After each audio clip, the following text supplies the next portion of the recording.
As a kid, I loved Kung Fu movies, so I went to Chinatown, trained with a wise teacher, and became a Kung Fu master. Sounds simple, right? Not really.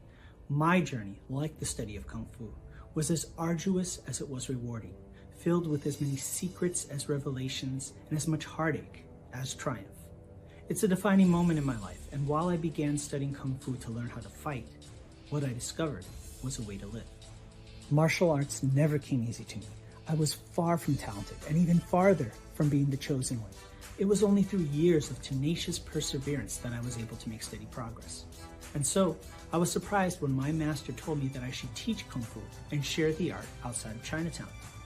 I did just that and taught Kung Fu to my own students for 20 years. I always wanted to do more to share the art of Kung Fu with others, but was limited by only being able to teach those within my immediate area. What about the rest of the world? Then one day, I had one of the deepest insights about Kung Fu. I realized that the punches, kicks, throws, and myriad of martial maneuvers are merely the delivery system for the true essence of Kung Fu, the philosophy and way of life. Having worked for years as a professional artist and storyteller in film, animation, video games, and comic books, I realized that I could draw upon this unique skill set to share my passion for Kung Fu with the greater world. And so I created Shadow Ghost, the Kung Fu comic by a Kung Fu master. The first issue is created entirely by myself, from story and art to colors and lettering. Every panel is filled with unprecedented accuracy in its depiction of Kung Fu by a comic book creator who knows from first-hand experience what it means to be a Kung Fu master.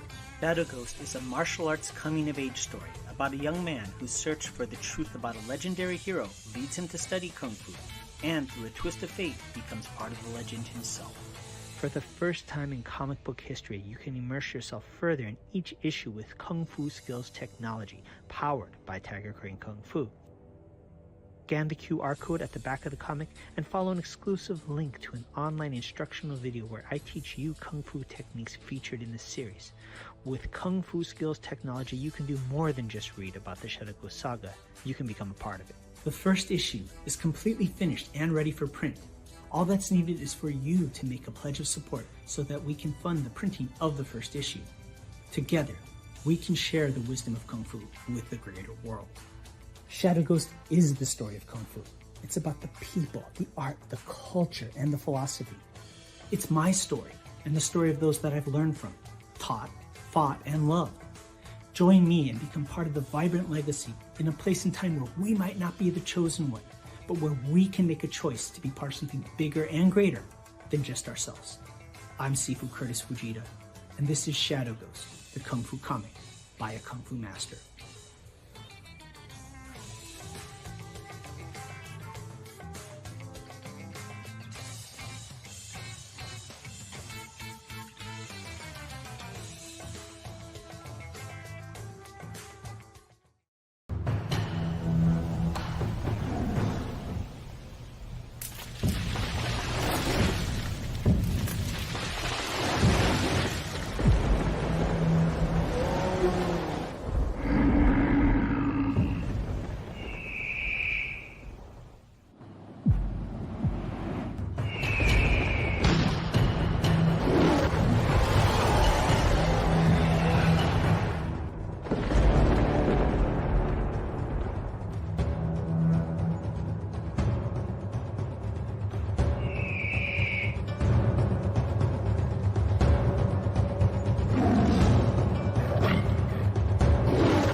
Hi, I'm Plugo, author, illustrator, comic creator, and the art director for Kung Fu magazine for more than 20 years. But I'm here to talk to you about a project that's really special to me. It's the middle grade graphic novel, A Tiger's Tale. Imagine the story of tigers and dragons and martial artists and monsters. So when I launched the campaign for A Tiger's Tale Volume 1, I did not know what to expect. But it succeeded thanks to a group of passionate backers. It was also awarded the Make More Comics art grant that year and was later featured as part of an art gallery exhibit.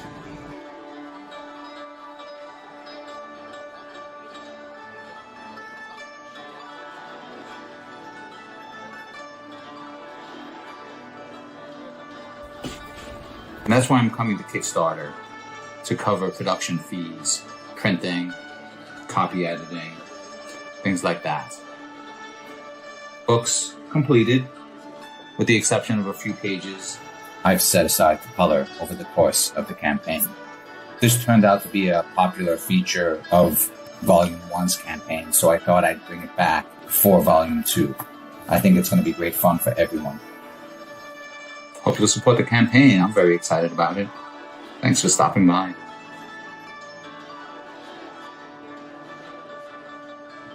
Okay, everybody, welcome to the Comics Foo Show, where we stand at the crossroads between comics, kung fu, and pop culture of all sorts.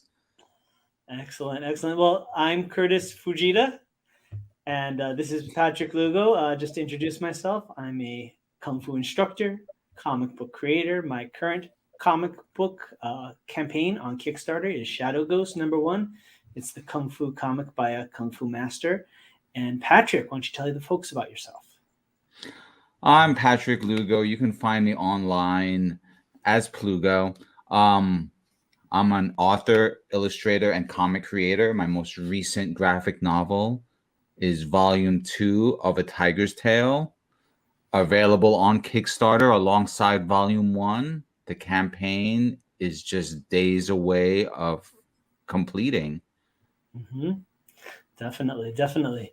So we got some exciting stuff going on in this show. We kind of talked about it briefly at the end of the last show last night, but we have an extremely special guest. I mean, I would say probably one of our most highest level kung fu in terms of artistry guests that we've had on, especially this season, and that would be none other than the amazing comic book artist, concept artist, Geof Darrow. Geof Darrow. I mean, you will recognize his visionary artistry in such movies as The Matrix, its many sequels, and something like maybe a movie called Speed Racer you might recognize. Mm-hmm. And that's just naming a couple. Definitely. And his comic book work is just absolutely stunning. I mean, singular work, I would say. Hard-boiled, as well as, recently Shaolin Cowboy, which totally ties into what we do here, comic books and kung fu. But just a phenomenal artist, really great guy. And, spoiler, we recorded this in the wee hours of the evening because he's actually in Europe right now. He's in France. So we had to adjust the timeline. So this is a recorded session, but stick around. You are going to be blown away. He has some phenomenal stories. And, I think we should just get to it, Patrick. I think there's really only so much more we can say without just getting to it and letting everybody have. I totally agree. We stayed up extra late so that we could have that conversation with Geof. So you folks should watch all the amazing little insights he had to offer. Man, they were good. Oh, yeah, it's amazing. So without further ado, Geof Darrow. Patrick, maybe you should make the introductions because you're most familiar with Geof. Certainly. I've been very excited by the opportunity to reconnect with you, Geof, after our illuminating conversation the last time we spoke. And I've been particularly wanting to close that loop by inviting my good friend, Sifu Curtis Fujita, into the conversation so we can get some questions that I know you and I had regarding, some Kung Fu lore and just really kind of create a whole context for what you do with Shaolin Cowboy and how that pertains to how people look at Kung Fu these days. Like when I'm working for Kung Fu Tai Chi magazine and I'm reading many forum posts where people talk about how they started their martial arts journey, reading those 1970s issues of Master of Kung Fu or the black and white Deadly Hands of Kung Fu. And I remember that you probably have crystal clear images of those. But, I was talking with Gene Ching, the publisher of Kung Fu Tai Chi magazine, and we were talking about how, like, these days, what are young martial artists looking at and being influenced by? And one of the key things that comes out is The Matrix, right? When The Matrix hit in 1999, how that really kind of gave people like a Western perspective of that genre, right? Of the kung fu genre. But then now in comics, Shaolin Cowboy kind of sits at the top of the comics hill. I don't know about that. I think so, because and being in publishing, we keep seeing like how kung fu heroes keep coming back to comics, right? Like, and most recently it's Shang-Chi, and there's a bunch of others, right? Our mutual friend Jerry Ma had his Monkey King comic come out, but then DC Comics also did the Monkey Prince. Yeah. So that's kind of my whole thinking about Dark it. Horse had another book that came out that I thought was really good called Orphan and the Five Demons. That's very nice. Yes, that was James Stucco, yeah, I think. Yeah, very nice, beautifully drawn. That had a very very wuxia. Five Deadly Venoms vibe, because it was like the several. It's the Orphan, and then the 5 beat. Each one's like a different kung fu style. Yeah, I'm still on the hunt for the Choi Hark variant cover. It's kind of a challenge to find, but it's fun to be on the lookout for that cover. Yeah, I have someone that can send you one. Well, I won't even ask. It's the pursuit is what's fun. But I was looking at some of one of the more recent issues, and I was admiring how how you're designing the characters, like not just Shaolin Cowboy. We kind of know, and I think Curtis has some theories as to what how you've come across the design of Shaolin Cowboy. Well, and I don't want to spoil that for him. So maybe I should let him ask you that, or let him propose that theory to you before I ask my question. Well, Patrick and I always talk about these kind of things, and I was wondering if Zatoichi, the blind swordsman, had some influence there. Totally. Yeah. It's one of my favorite characters. Those films were just so. They did so many of them. They had 2 or 3 of them a year, and they're so beautifully directed with such little time, and he's just such a wonderful character, because he's can be very modest and he's extremely vain, and and both things kind of get him into trouble. And I just always love the idea of, and I see that in kung fu, that people underestimate someone that doesn't look like. If you don't look like Arnold Schwarzenegger, then nobody will take you seriously. And in those films, anybody can be somebody that you really shouldn't mess around with. You shouldn't underestimate people. I love the message of that. Well, definitely. I was just talking to somebody the other day about it, and it's like that wholesome kind of vulnerable nature. If you have the martial arts ability, you can hold on to that. If you don't have that in your back pocket, you have to kind of put on the airs that you're somebody more aggressive. And so, being accomplished in your field and in art, is that something that for you had to navigate? I mean, I think there's a big difference between being an artist and being a professional artist. And you seem to be somebody that's able to do both really well. Was that a tough thing to, navigate, or is it something that came natural for you, or do you feel that there's any difference between the two?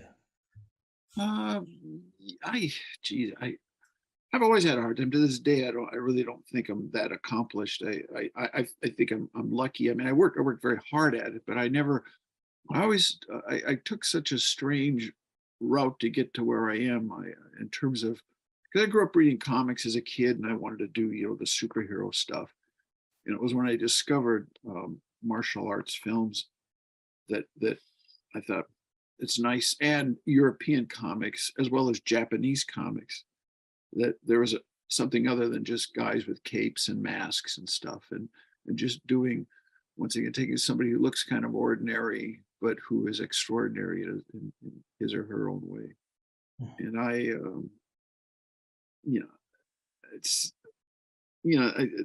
it's not always easy, because the comics public kind of wants a certain kind of a thing, and it's kind of the same thing. But I think the comic is kind of find its own little niche, and I mean, enough people buy it where I'm able to keep doing it. Although people always ask me, I always get this asked question, when are you going to do something? When are you going to do like Batman or Superman? And so many people have done it. I don't care anymore. I mean, Yeah, I mean, there's no need to. I mean, it's been done, and do you feel that you know, there's a difference artistically between like bande dessinée and American books and manga, or is it more the subject matter, or is it just the whole outlook well, altogether? I think it's the execution as well. I Mhm. mean, in some ways, American comics are the way they are because they have to do them, on a monthly basis. In France, which is where I actually started, somebody will do like one book a year or a book and a half. This artist Mobius, Jean Giraud, who is very well known and a genius, uh, he um, he could do two, which was a lot, sometimes three. I mean, he was in some ways as brilliant an artist as he was almost like a Jack Kirby uh, of French comics because he could produce so much. But he just always that guy was always drawing. Just I'd go to he'd be at a party and eventually you'd see him over in a corner and drawing on a sheet of paper. And then in Japan, once again, it's they have to do so much material so fast, and yet it's just of such a high quality. I know they have assistants and such, but still, and it's a different way of storytelling. All three have a different way uh, of illustrating their stories. I mean, Americans are very fast and very dynamic. The French have a little bit more. The French, Belgian, European. It's a little more laid back. You have a little bit more of a lot of people sitting around and talking about things before they do anything. Whereas the Americans, they just jump right into it. They just start beating on each other right away. And then in Japan, you kind of have a mix of the two. Except I always found Japanese comics to be the most cinematic of all of them, because looking at manga, some of them are just like watching a Shambara and Jetageke. And, I mean, I really like familiar with Hideo Gosha. I mean, he actually, wrote a comic book that they turned into a TV show with Wakayama Tebisaburo. The Mute Samurai, it was as a comic book first Oh, that he wrote. oh, wow. But they look like movies to me. And I've read a lot of Japanese comics because you can read Japanese comics in my mind without actually having to read the dialogue. Because I would buy them in Japanese. I couldn't read Japanese, but I Yeah. could basically tell what the story was. And when they did translate them, it was pretty close to what I thought because their storytelling is so fantastic and so dead on. That's So I so think there is a difference. And I've always myself have been caught kind of. I always feel like I'm in a plane over the Atlantic, somewhere between and the Pacific, somewhere between America, Japan, and Europe. So, that sounds like the story of my life. I'm Japanese, Irish, English, so that's every moment for me. Um, you kind of referenced Moebius. yeah, What was, because I've read a little bit about, the relationship between you two, but what was that like? Because if I understand it correctly, didn't you kind of start from the fan standpoint or from it, from that, and then went into the collaborative aspect with him, or what was that like? yeah. I was just a huge fan of his because I discovered his comics in the '70s. I was in high school in a book called it was Maurice Horn's History of the Comic Strip in the World. They had a few panels from his books in there, and there was a bookseller in California called Bud Plant. He's still Oh, around, great. and he had European comics. They were like $3 for one, and I ordered one of Mobius's. His name was Jean Giraud. It's Lieutenant Blueberry, a Western. I like Westerns as well, and I was just amazed by it. And so I was just such a huge fan, and I'd show that stuff to other people, like other guys, other comic aficionados, and they go, "Yeah, but you can't read it." Yeah, but look at the pictures, for God's sake, they're so beautiful. And I was just a huge fan of his. And then I moved to Los Angeles from Chicago, and I'd heard that Mobius was working for Disney on Tron, and I knew a man who was he was working on Epcot Center, so he had kind of a big job. He was like head of one of the pavilions, And he was at Disney. I said, hey, there's this guy at Disney. If I could just meet this guy. It was so crazy. And he was very mysterious. Nobody knew very little about him in the United States. And he said, what's his name? And I gave him his name. And about 3 days later, he goes, well, we're going to have dinner with him on Saturday night. And I was like, and I still didn't believe it was actually going to be him. And we became friends. And I never told him what I did. He said, what do you do? I said, well, I can kind of draw. He goes, can I see some of it? And that's how it started. He liked what I did. But I was always too shy. I'm one of those guys. Look at my drawings. I say, I'm probably afraid of rejection as well. But we became friends, and I decided to move to Europe and see what it was like because I love French comics so much. And he introduced me to his publisher at the time, which was Metal Hurlant, which is the French version of heavy metal. Yeah. And my first thing I ever did was printed in the heavy Metal Hurlant. Yeah. Wow. That's amazing. One thing I've always enjoyed about both your work and his work was the landscapes and this kind of almost transcendent kind of establishing shots, and just this feeling of it just evokes this kind of otherworldly, even if the settings look like somewhere in the Southwest, or it's just a different pace to just kind of reading a book, almost something spiritual. He was somebody that, and I kind of learned from him, was just the idea of, if you draw something semi-realistically and you try to make it in perspective and such, if you put something weird in there, it looks even weirder. But if you put something weird in front of something weird, it's weird, but it's not as weird as if, like, you got a guy like Mobius would draw some, I don't know, like a little demon creature having a piece of cake in a coffee shop, and everybody else is absolutely realistic. It's like, what the hell's going on in that? Because it's just that one little thing that's out of place and something that everybody can identify with. Yeah. And I always thought that really makes for something even stranger. Well, just earlier, I was looking at some of the latest issues of Shaolin. I think it was issue 5 or 6, where right in the background of a bigger scene, there's a pterodactyl swoops in, steals a baby, and it's like this whole other story that's going on just in this one little, postage stamp sized part of a larger panel. But then that's just happening constantly throughout. The pterodactyl goes through, I think, 3 books. 2 books you can see him carried. I had this whole idea that they were like stealing babies, and but I have all these little backstories in my head that I know.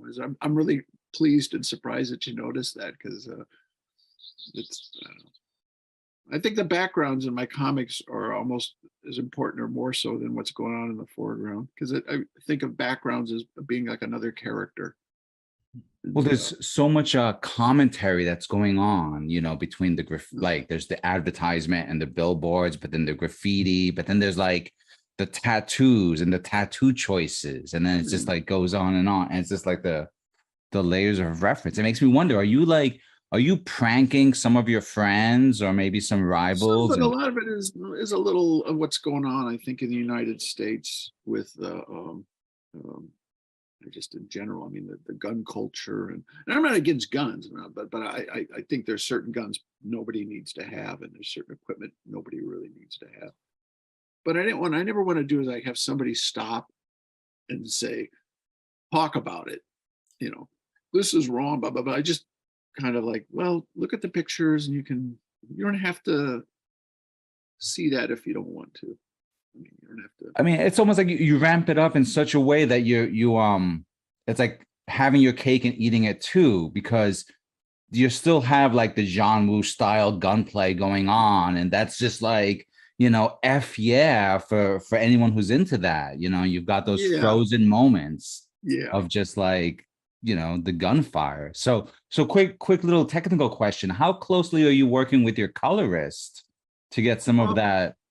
To be quite honest, because I worked with a few, but Dave Stewart, who does the color art, at the very beginning, he asked me, what do you like? And I sent him mostly Hiroshige and Kuniyoshi and wood block prints, ukiyo-e. I love that range of color, along with there was a Russian illustrator named Burlyman, who also, his stuff looks very much like ukiyo-e, very subdued colors. And I sent him this stuff. And I said, this is the range of color I like. And that was it. And he sent me back, and I go, yeah, that's it. I very seldom had to change anything. Every once in a while I go, yeah, could you put a little more splattered blood on his face? Like at some point, this one of his stories, he comes bursting out of this creature, and he's kind of clean. And I go, well, he's just burst out of this thing. He should have some junk on him. But other than that, he puts so much work into those things. And I've hardly ever, every once in a while, something like, well, you see this little thing, that's part of his shirt there. You've made it flesh colored, but that's actually part of his shirt. But if I have 5 or 6 little notes on an issue, I'm surprised, because I don't know how he is able to understand, especially in those very complicated overlapping figures. He can tell that that's part of a finger, that's part of a gun, or that's a cigarette butt, or just, he's just amazing. Or just even like the flash of the gunfire, Yeah. So like that's brightly colored, but then the gun itself is still trapped with the black lines. Yeah. I mean, I do them with, it's a French, what they call ligne claire, which means clear line. That was something I picked up from, once again, because Mobius, when he did his Western, Lieutenant Blueberry, it's more heavy black shadows. Milton Knifish, if you would, if you're familiar, or Alex Toth maybe. Yes. But when he would do his kind of science fiction stuff, it was a ligne claire, a clear line, which is a school that was sort of based somewhat on ukiyo-e, and it was also made popular by Hergé on Tintin. Tintin is the pinnacle of a line clear. It's all just, just a line. But you got to kind of, I mean, some of the, you can't hide a lot with that. You gotta, if you make a mistakes in line clear, it's pretty evident. One thing I was going to ask you is, I feel like you have a very singular style, like we know when we're looking at one of your pieces of art, but you also have a lot of collaborations too. And I'm just curious if that was ever a challenge, navigating, having your methodology, your look, your distinctiveness, but also being able to collaborate with people like Frank Miller and other people, and kind of, what was it like navigating that aspect of things, or did it just come natural? Well, I think you could probably ask them. I think for them it was probably very difficult, because I'm very insecure, and I would never show anybody anything until it was done, because I thought if I show it to them and they don't like it, or they make some kind of, I'm not going to be able to finish it because I'll feel like I did a bad job. So I was working with Frank, I think I'd do 10 or 15 pages before I'd show him anything. And I remember later he'd tell me that he was like, he changed the story because he said it wasn't the way he kind of expected it, or like I did this thing called Hard Boiled, and originally it was about this guy. He was like a cyborg. He had some mechanical parts, but I drew such crazy stuff. He said that there's no way a human being could survive, so he turned him into a robot. Wow. But I'd watch those. I discovered John Woo, and those John Woo films. For the first time I ever was in American films, if you get shot a certain way, the character's doomed. But in a John Woo film, unless you get a bullet right in the head, and then they're still standing at the end. I mean, at the end of, I think it was Better Tomorrow 2, they've all been shot to hell, and they go, "Oh, let's go home, let's go get a beer or something." I mean, I'm just like, and so I thought, well, I was very influenced by that. So, well, what the heck? I mean, who cares? It's just a comic book anyway. And but somebody, because Frank would be like, well, I don't know how you could survive something like that. I said, well, Frank, it's a comic book, who cares? I mean, if they're going to buy into, I was like, if you buy into Superman or Batman, I mean, I don't know why suddenly this would send up a red flag in terms of reality. Yeah. What do they call that? Valley of disbelief, or suspension? Yeah, suspension. Yeah. Even I heard Guillermo del Toro talk about it, and he said that if you write a book about a guy who can turn people into chocolate, either you buy it or you don't. Yeah. And if you're not into it, then you're not going to like it. But so if they're not into it on the first page, then chances are you're not going to convince them 20 pages into it. So Yeah. I mean, like comic books, things happen. They're just totally impossible. But that comes from after John Woo. I'd always watched martial arts films, but especially the Choi Hark films. Great films. When you had it's like, oh my God, I just would love that. Like, I think it's in one of the Swordsman, one was he produced where like Jet Li or someone's running across a field of wheat, and somebody just says, "Oh, he's grass walking," and they just said it kind of like, like, "Oh, he's taking a jog." And I love that they take for granted that people could do that kind of stuff.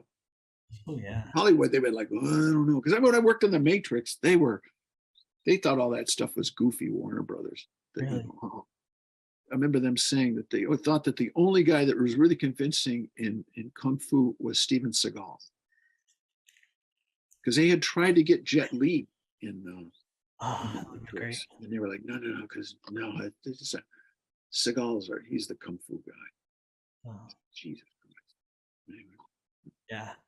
That, as a martial artist, that hurts. That's like when somebody's saying like, chow mein, fettuccine, it's all the same. Yeah. It's all It's like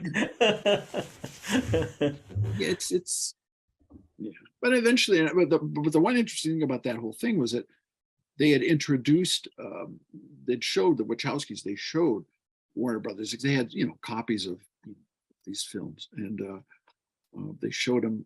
And Joel Silverman, who's not, he's whatever he is, but he's like, wow, he could see a gold mine when he saw it. And he got a hold of Jet Li, and he put him in some movies. Yeah. So and I met Jet Li, and I said, if you've done anything in Hollywood, you could probably say thank you to the Wachowskis, because they were the guys that showed you to these, because they're very close-minded there. Unless they react when it's become a hit somewhere else. They never want to be the first guy to like commit to a Jet Li or a Stephen Chow or so many others. Yeah. I was watching an interview with you. I think it was on Kayfabe, and you were talking about your experience working on that, and it just seems like you didn't compromise, your work on that, or even just didn't fall into that trap of being kind of wowed by the whole Hollywood, hierarchy, or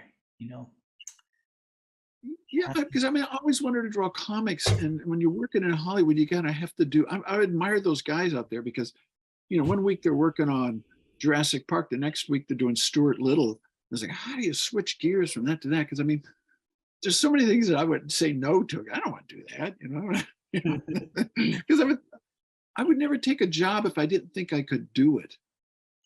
Because even when they sent me I asked to see the script for The Matrix before I agreed to work on it, which I guess really annoyed Joel Silverman. Who the hell does this guy think he is?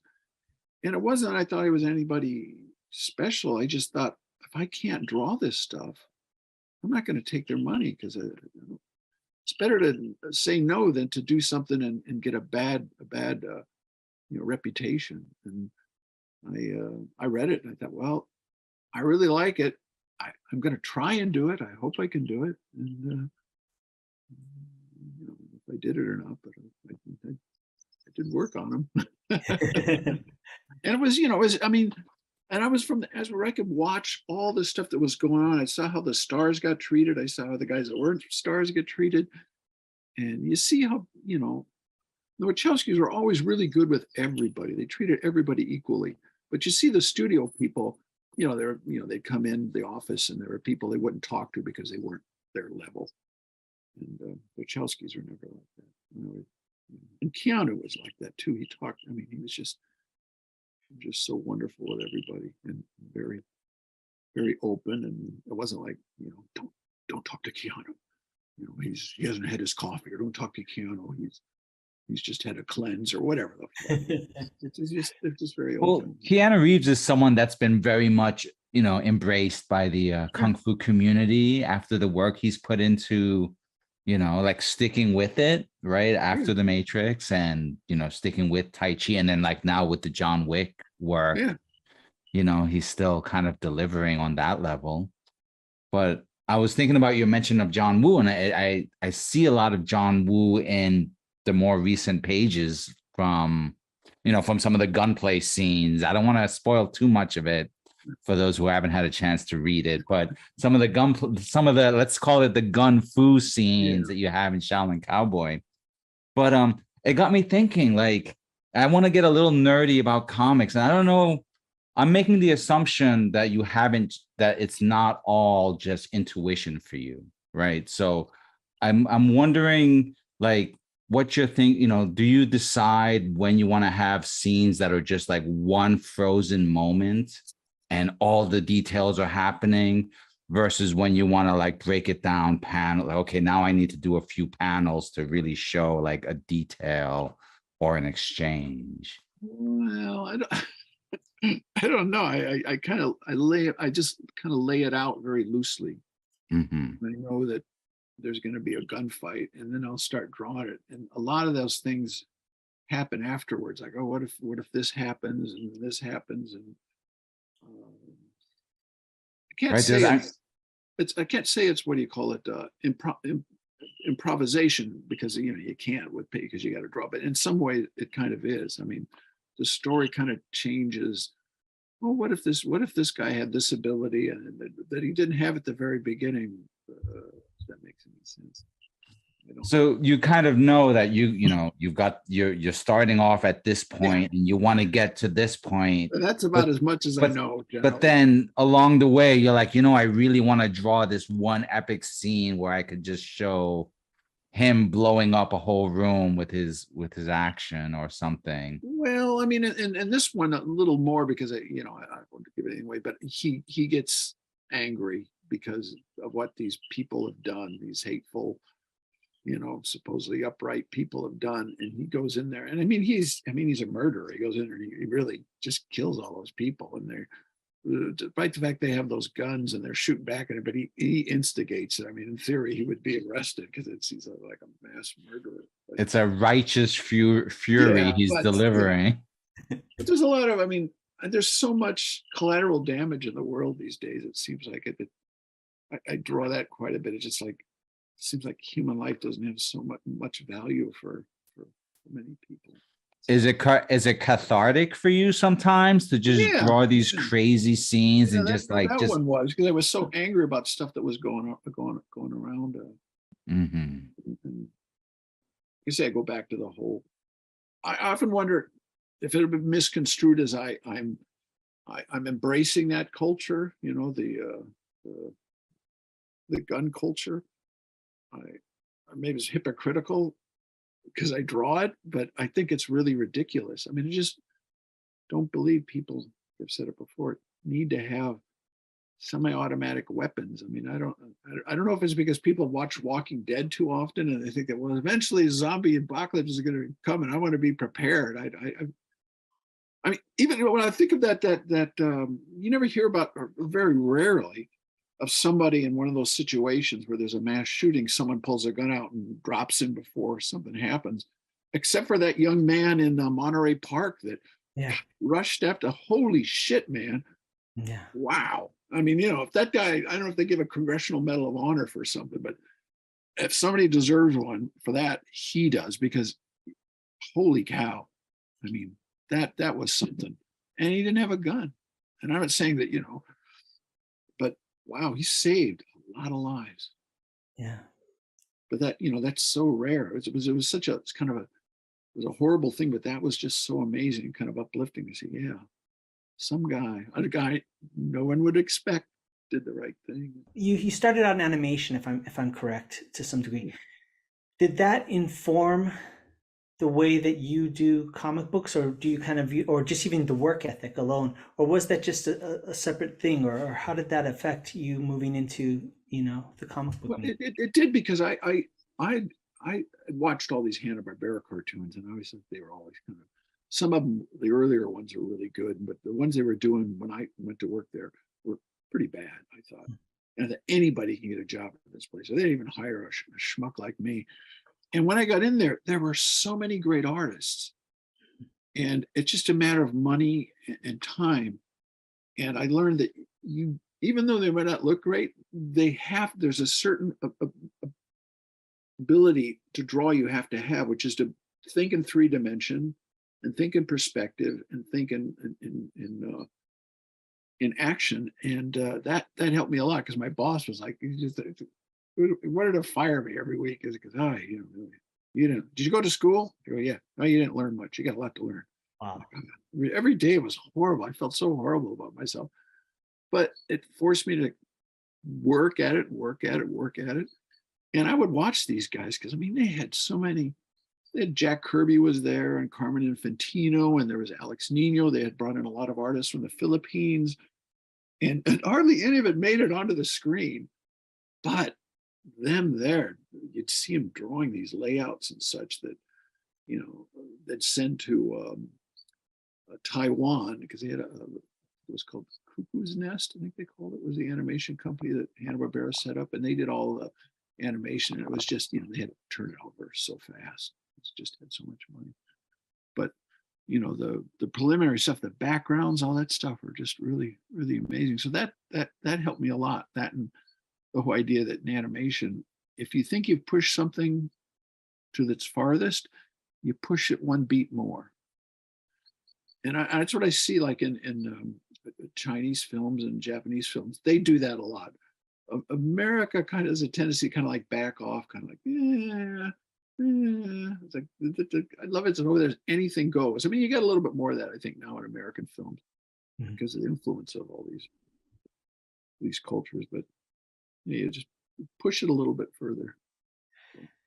Definitely. I think there was a certain charm in the Hong Kong action films in the early 90s, mid 90s, that I just feel like that magic just kind of dissipated. Like as soon as they started getting the CG and started trying to do things that way, I feel like it lost that charm. I mean, you could see the wires, you could see a lot of the fake stuff, but there was a charm to those movies. And my friends and I always talk about that you just can't recapture that period of films, I mean, I still really, I mean,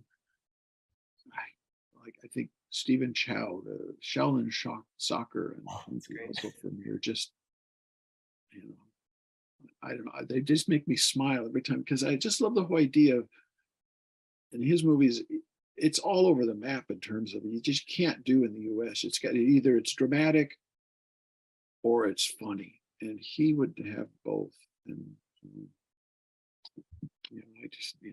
his stuff, he makes me. I always think of his Kung Fu Hustle, and almost as though like there's a missing sequel out there. Like, it was so rich with so many characters, and the way the story just jumped forward, like there's almost another movie out there to be told, or another story. Like the way he says he's got a sequel that he wants to do, but not with him in it. I mean,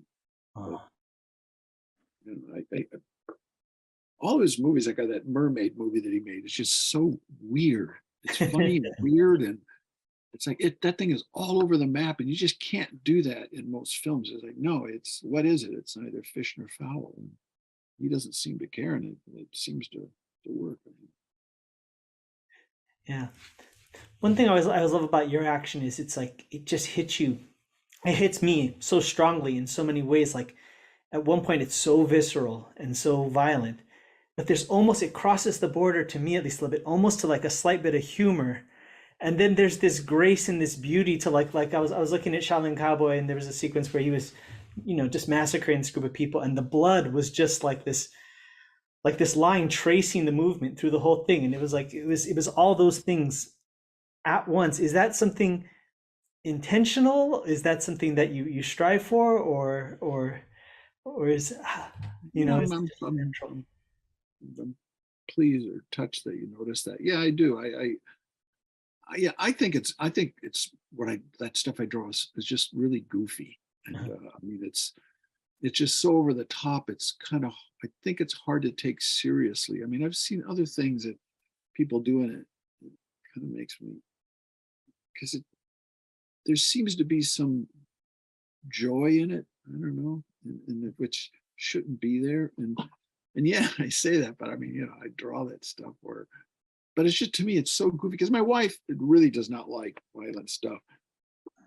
But she might be one, but she's just lying to me, but she finds that stuff that I draw, it doesn't bother her.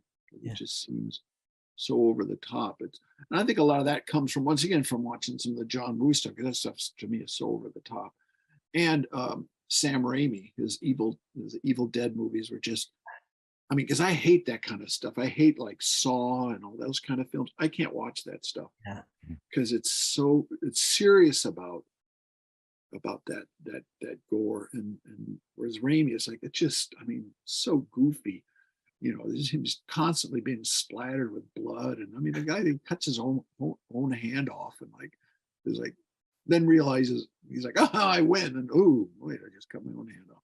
That kind of crazy stuff. Just, but yeah, and I sometimes I try to use that, you know, the blood sometimes to kind of give motion and direction, and because I don't do too much like speed lines. I wish I could do those, like the manga stuff is Jesus, those lines that those guys do. Yeah. I saw there's a tutorial on there by this amazing artist named Urasawa. He has a show on YouTube called Man Ben. Now he has his own channel called Urasawa. And he talks about how when he started out, he spent a month learning just drawing those speed lines. Wow. And he showed how to do it. And it's just, wow, it's amazing. I mean, because it's just so precise, and I just don't have the patience or probably ability. That's part of like the studio structure, right? Like that dude just does the speed lines. Yeah, or the buildings, or the guy does the cars. And I visited a couple of those guys' offices, and it's just, I don't know how they do it, because it's even with those assistants. I mean, Mobius, he told me he tried to have an assistant once, and he just would end up redrawing everything.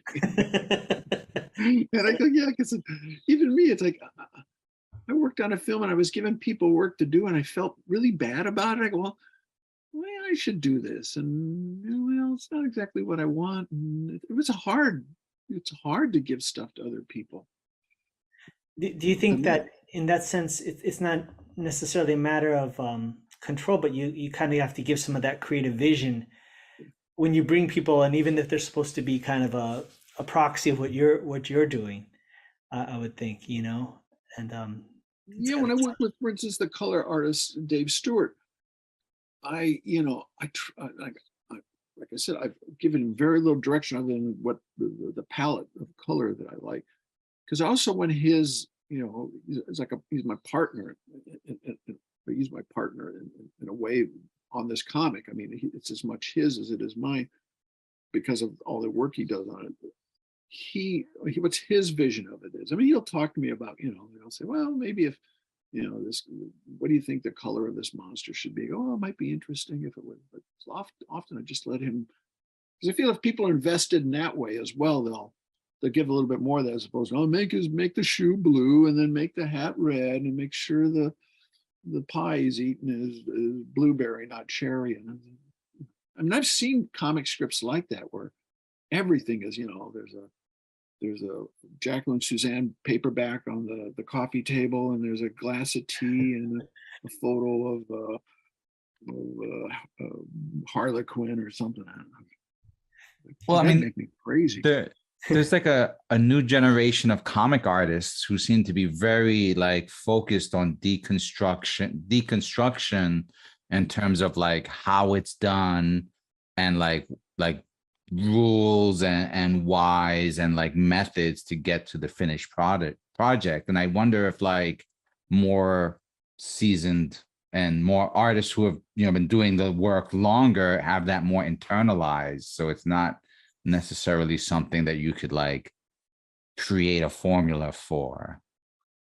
Yeah, I know, because I don't know if I have a formula. I know I was thinking about something Mobius said to me. He said, well, you know, I spent 40 years learning how to draw so I could forget about it. And I can see, because he'd watch him draw, and, you know, he could, you know, I'd see him have his bad days too, which is always very encouraging. It's like, oh, even he has a problem sometimes. But I know that because sometimes I'll listen to that cartoonist kayfabe and they'll start talking about guys that they're talking to Dave Gibbons. And he was talking about using this 9-panel grid. And I know Dave, and I go, I have no idea what you're talking about. And he goes, well, I could go on for hours talking about the grids. And I've heard other people go, it doesn't, I don't myself, I don't know. I just go, I think this panel should be like this. I like CinemaScope stuff. If I could draw a comic, I wish that every page was just like in CinemaScope because it gives you so much leeway for drawing. Well, I've seen you do it a couple of times when you'll do like the CinemaScope across the top of a page, and then you'll like each page will be like a series of panels that like almost zooms in and focuses on a specific sequence of actions. Yeah. You do the thing. You have the close up of the guy with the hand on the going for the gun, then you cut to the eyes, and you cut to the other guy's eyes. That's sort of Leone thing. Then you cut to the hand hitting the gun. Then you cut to you either go to a wide shot and have everybody getting shot, or you just keep it all in close up, depending on how fast you want it to go. Because when you do, I think when you're doing the small panels, it should be fast. It's going because they're small, so well, it's like beautiful. Like, you also for the aficionados, you got a flying guillotine slipped in there as well, and force that.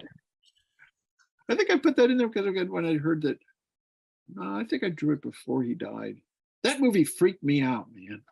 I couldn't watch it. It came. I saw the trailer and that weird music. It was like German techno music that they would play every time he would show up. And you knew somebody was going to lose their head.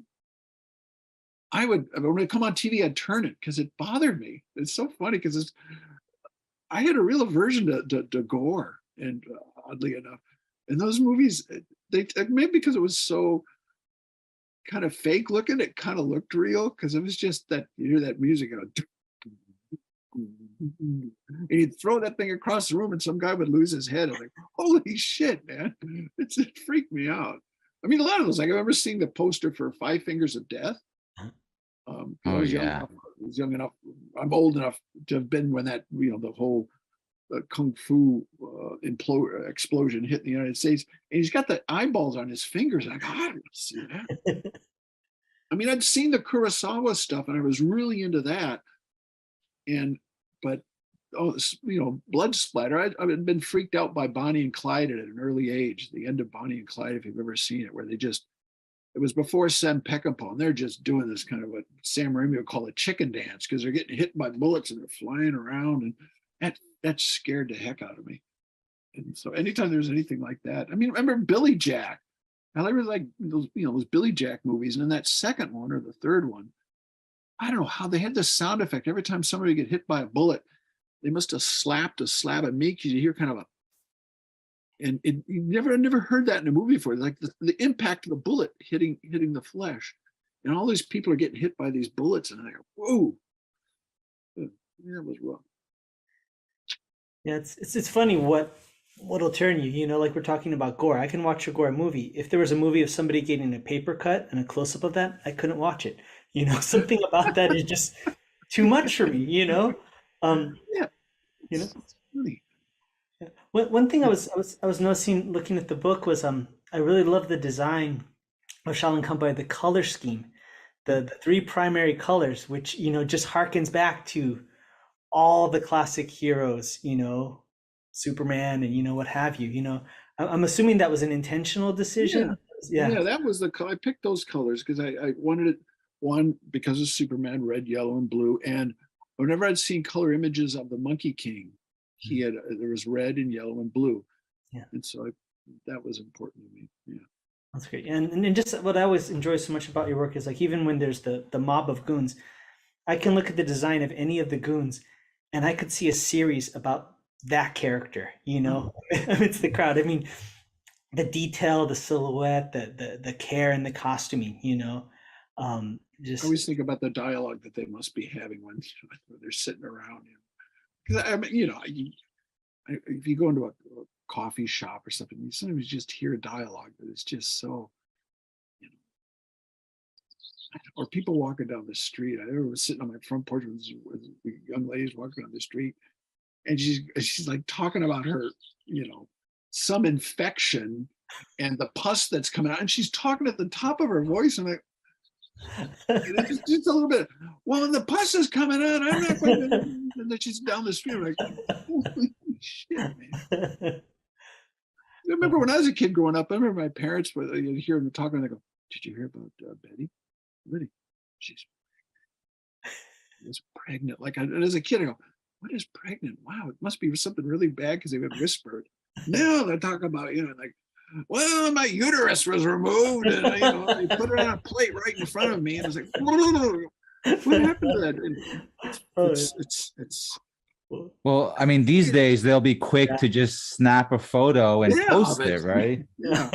And I noticed that you were doing that quite a bit within some of the characters of the thing, where they're like trying to take selfies in the midst of their combat. And because you see these things like where somebody's saving somebody and they're filming themselves saving somebody. I'm like, well, how, who has that, save them, forget about the fucking telephone. Yeah, it's amazing to me. Or they're donating food to a homeless person or money, and they make sure they film themselves doing it. It's like, I think you're missing the, one thing I would be curious as an artist, but also just living where you live. Do you feel that as an artist, it kind of nourishes your creativity being there rather than being here? Like, I know the few times I was able to go to France or like to Paris or something like that, just the fact that you're in a different environment and that there's art in the architecture and everything around you. Do you feel as an artist that's important to your creativity, or do you feel that is that just something that's an aside? Or well, I think it probably would be to most people, but myself, I'm so kind of crass. I think that I'm always sort of attracted by the more cynical nature where I look at things, and like for instance, just people filming. If one of their friends is getting sick, they're filming it. Like, oh, what are they going to do with that? Are you going to post that? And then that's the kind of stuff that I remember. I remember one time when I first moved here, I was living in Paris. It was 20 some years ago. People said, "Oh, take some pictures of Paris to send us and bring it back." And I just realized no matter where I went in Paris, there was always dog shit. People wouldn't clean up. So I have pictures of, like, they got the Eiffel Tower in the foreground. I got like this pile of dog shit. I'm at the Montmartre, and then I take a picture and they go, "What is it?" They go, "Oh, that was my kind of statement," because people wouldn't clean up after their dogs. I mean, they kind of do it now, but and then they turn the whole thing in. What I love about the French culture is, like, we got to do something about all this dog shit. We get some PR guy. We got to turn this around somehow. What if we said that if you stepped in dog shit, it maybe you're gonna have good luck the rest of the day? And there's like this thing now. If you step in dog, it's like, but it has to, I think it's your left foot that has to step in it. But it's like, what PR game? We've turned around. People aren't worried about dog shit anymore because they want to get some good luck. I got some good luck today, honey. Oh, did you step in dog shit? Yeah. Remember the phrase "merde"? Merde? Yeah. Well, a lot of time the phrase when you say good luck to someone in French, it's "merde, merde, merde." And I always wondered what that meant. Where did that come from? And it comes from when they would have a play in Paris. If it was a successful play, everyone would come, and they would come in their carriages with their horses. And if there's a lot of horse shit in front of the theater, that meant you had a success. So you'd wish everyone shit, which is so fucking crazy. The signal once again is like, let's turn this, this sow's ear into the silk purse. That's brilliant. Now the story behind "Merde." Yeah, there you go. I've only ever been to Paris once, and I was amazed at how ornate the crosswalk buttons were. Yeah. Not that anybody pays attention to them. You really have to be careful now, because everybody's on. I'll see guys, jump onto the sidewalk on their motorcycles. I mean, really, because the traffic will be so bad. And you get a lot of people on these electric scooters, and they're going pretty fast. And I've seen them hit people, and it's a little out of control. But that's rough. from you, like introspectively, like how do you feel? I mean, do you feel that your art's evolved a certain way? Can you articulate like, okay, well, when I first started out, had this mindset, and this is where I'm at now, or has it just been kind of a fluid process? Or I've always tried to, because I've been very influenced by movies, and I always wanted to get a certain sense of scope and depth, like the scope that I would see in a John Ford film, or the sense of composition that you'd get from someone like Kurosawa or Ozu or Kenji Masumi, who did all the Zatoichi movies.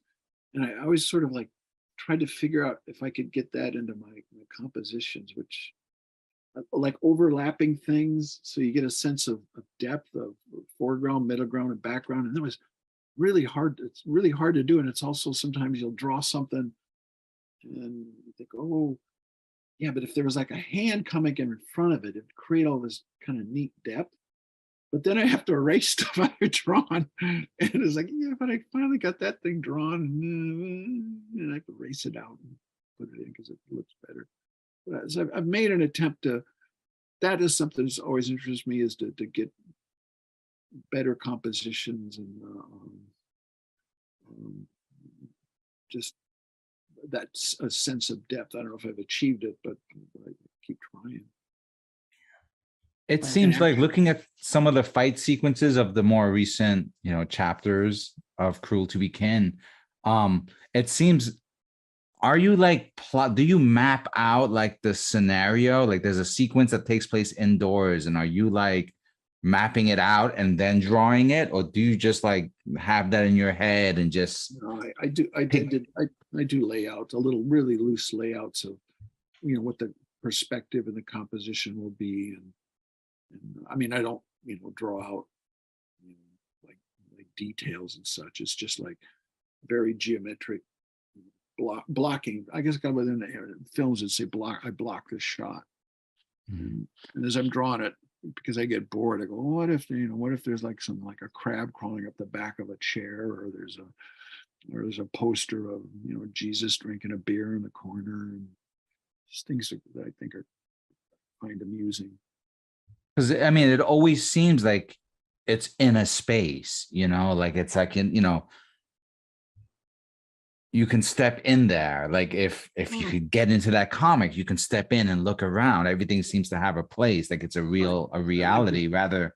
Yeah, that's what I've been kind of trying to do. I don't know if I succeed, but I like that idea of, it's of that. I find it's really fun because sometimes people, I'll look, I guess I'm vain enough, I'll look to see what a review of it is. And they always go, it's so crazy and wacky and its own sense of reality. And I go, I don't think it's that crazy and that much crazier or wackier than Superman or Daredevil or Spider-Man. I mean, that stuff is all really acceptable to people. Yeah. I mean, because when you think about the how Spider-Man would work with those webs, I don't know. I mean, you either buy it or you don't, but it's I don't know how those web things would work, that he could actually swing through the city like that. It doesn't matter because it's a comic, but that they buy. But then me, oh, he's got this talking lizard in it, and it's really crazy. Well, what? That's crazier than a guy that has the powers of a spider. It's all pretty goofy. Definitely. Are you do you have any thoughts as far as adaptations of comics into film? Do you feel that it's something that's successful oftentimes, or it's varying degrees, or do you feel like we still haven't really seen a good adaptation? I oddly enough, as much as others, I really don't follow much of the comic book adaptations. I'm trying to think of ones that I mean, I thought Logan was really good. That I'm not a big, I was never a big X-Men guy, but that one I thought was good. And the Christopher Nolan Batman, some of those things I really, really, really liked. And I mean, the looks of them. I mean, that first Batman, that I always thought they didn't have enough action, because they got him in that rubber suit. So the Michael Keaton ones, I think they look really good, but he used to kind of like do this one because he's got that rubber cowl Yes, yeah, thing. neck brace. You can't really look, and he just kind of does things like this. He doesn't really, and Christopher Nolan at least had him in action. But I look to those. I find that I find the kung fu movies, the martial arts movies, a lot more comic booky than these supposed comic movies, except for Shang-Chi, which I thought was fine. I liked it most when it was set in a real world, when they got to that fantasy thing with the dragons and stuff, and I like that kind of stuff. But it's kind of like, I don't. It went full kaiju. I was kind of surprised, Yeah. Yeah, it was originally called Master of Kung Fu, and I was like looking forward to seeing a Marvel Kung Fu movie. And I got that for the first 20 minutes, and then it became something else, So I mean, I think the best comic book movies out there are those John Wick pictures. I think those things are just, I mean, I think it was Lana Wachowski said that she hit her nail on the head. They're kind of like modern spaghetti westerns too. They're just, I mean, they're just unapologetic, and they're just, I mean, they're really brutal. I mean, but gosh, they're great. I really like an Indonesian director named Timo. I can't think of his last name. He's got these two films on Netflix. He had one called The Night Comes for Us. Yeah. Mm-hmm. Holy smokes. And the other one, Kill Shot or Headshot, is it? I can't remember. I can't remember. Bullet to the head, is it? No, it's something like Kill Shot or Headshot, but they're both on Netflix, and it's like, they're wow. I mean, especially that The Night Comes for Us. It's like, oh my God, there's some stuff in there that even had me screaming with the air conditioner, which I was like, oh, my wife turned around. I can't watch this. Even I was like, oh wow. Anytime anybody brings piano wire into a scene, I get nervous, because it's not gonna end well. Wasn't that? I like that way better than Shang-Chi, because, like you said, 20 minutes into it, suddenly it's like somebody saw, Crouching Tiger, Hidden Dragon, but that, and then we got to put some of that stuff in there with some monsters, and only not as good. I mean, it's kind of like, it's funny because you think the stakes would feel bigger with the big kaiju and all that, but they didn't feel as big as the actual visceral fight scene between just people on a bus. Yeah. I don't know why there's a sense of danger to it and involvement, and there's more like that, but that's. They did at least have the landlord from Kung Fu Hustle. Yeah. So they did it was nice to see he's got a nice new place to hang out in, Yeah. It made me think. I remember when I was working on those Matrix movies, and we started up on the sequels, and we were in this building, and Wu Ping came in. Wow. And he just come from Hong Kong, and he wanted to show us this movie he had just worked on, and it was Crouching Tiger, Hidden Dragon, but it was what they called the cinema version, which is he bought it at the airport in Hong Kong, and it's like a bootleg that someone went in with a camcorder and filmed it. Part of it was in the theater, because you can hear that kind of like that theater sound, and then some of it was like off a moviola, and I'm laughing because we're watching this movie, and and he's like, yeah, this is a movie I made. It's like, well, it's not in the greatest light to see that kind of version of it, and he was just kind of like thrilled, or kind of just. It's so funny that the movie had only been out for like 3 days or something in Hong Kong, and they already had these bootlegs, and we're all sitting in this room watching this thing, and the sound would go from like, how are you doing, to how are you doing, and back again, and sometimes the angle the thing would go like this, because they're watching that movie, a bootleg with Wu Ping. That was pretty funny. What was he like? Were you able to interact with him on a fairly regular? Just a little bit. He was pretty busy, and he didn't speak any English, and because I had big fans, they brought him in, and I was really kind of embarrassed, because I brought a couple DVDs to have him sign, and one was his film, and the second one was I hadn't seen, but it said Wu Ping on the cover, but it wasn't one of his movies. He goes, I didn't make this movie. Oh, no. Like, oh, and they're like, oh, Geof. Oh, I go, well, it says this guy, it has his name on the cover. So, but I'd go and I'd watch them do the, put the guys on the wires and stuff. And yeah, it was, he had his whole group of people and they were always betting on stuff. They would bet on who was going to like, oh, who's gonna hurt themselves today. And they would laugh like, oh, look at him, he hit his head on the beam. Jesus Christ. That's the people doing the stunt coordinating or yeah, his whole, he had his whole team there. There was I didn't realize he was there because he looks a lot like his brother. I would have loved to have gone up and talked to him. I don't know which Yun it is, but he's one that's in Taoist drunkard. He's always, sometimes I think he plays a woman sometimes in films. He has these buck teeth. Yeah. And I think that guy's great. He's really good. And he was part of the team doing this. They had a whole bunch of, because they had all these guys. They were filming this scene where he fights all these Agent Smiths in this courtyard, and they had built that in an airplane hangar. And so all these guys are on wires. You can see all these guys yanking these wires and pulling them up into the air, and they're flying around. And I said, geez, can I do that? And they go, yeah, okay. We're all going to shut down. We're going to wire up Geof Darrow and bring him up into the air. And it'll cost us I don't know what it costs him, $400,000, because that's how it would have taken 2 hours to do. But, it was funny watching him and seeing all those guys. I always like to ask people when we interview them, and because of your experience with martial arts actors in films, for you, what's one of the craziest or most outlandish things that you experienced or saw as far as a level of kung fu or ability in that? I would be curious what well, just personally speaking, I worked on a video game with Jet Li, and I went to his house, and I asked him questions I had always wondered. I thought I had the answers to him, and I was right. I said, ask him about these kung fu sequences. And I always thought that they were big fans of Buster Keaton. And I said, when you guys are doing these scenes, I mean, you don't write this stuff out. I mean, do you like know it's going to be in a tea house, and you get there and you say, well, we can do this and that, and we can do this and that.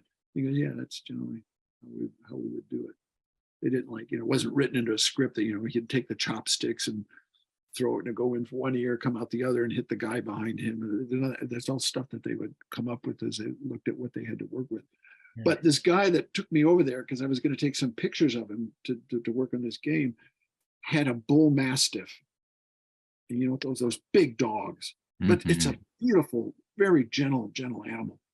But so he comes and he picks me up, and we go over there, and he's got this dog. I go, Jesus, you're taking your dog with you? He goes, yeah. I said, did you tell Jet Li you're bringing this dog? He goes, no. I go, that was me, and I was bringing a dog like that to somebody's house. I'd let him know. Yeah. I mean, they look like, it's like a pony with teeth. Wow. And so over there with Jet Li, he was, the whole time he was there, whenever that dog would come around, I'd see him his body language would change.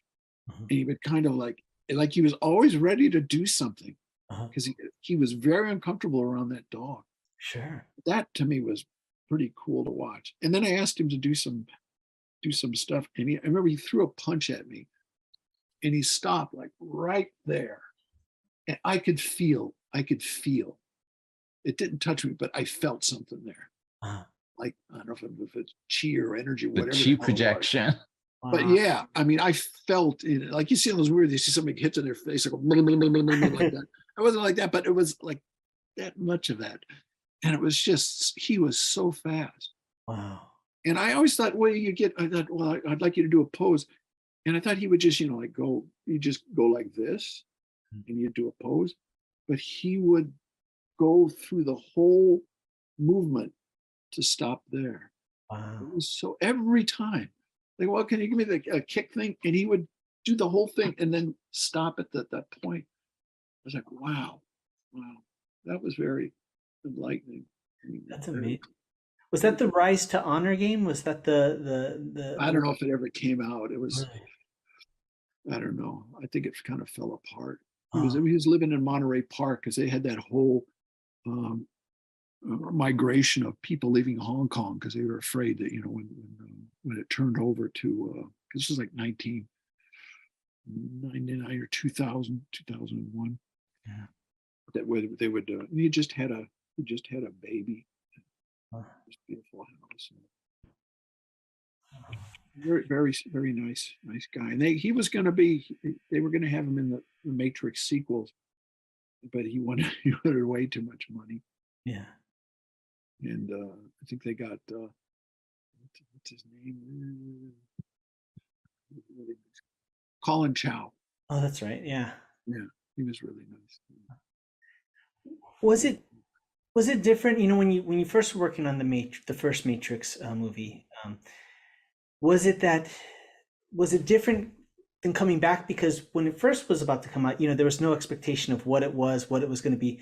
And then it comes out, skyrockets, and now you're coming back to it with this kind of new perspective. Did that change anything for you and Steve Skroce working, on the art and the concept art, or was it just kind of back to the plan like before? Or yeah, just kind of back to the plan, because we had become very close with them, and I was just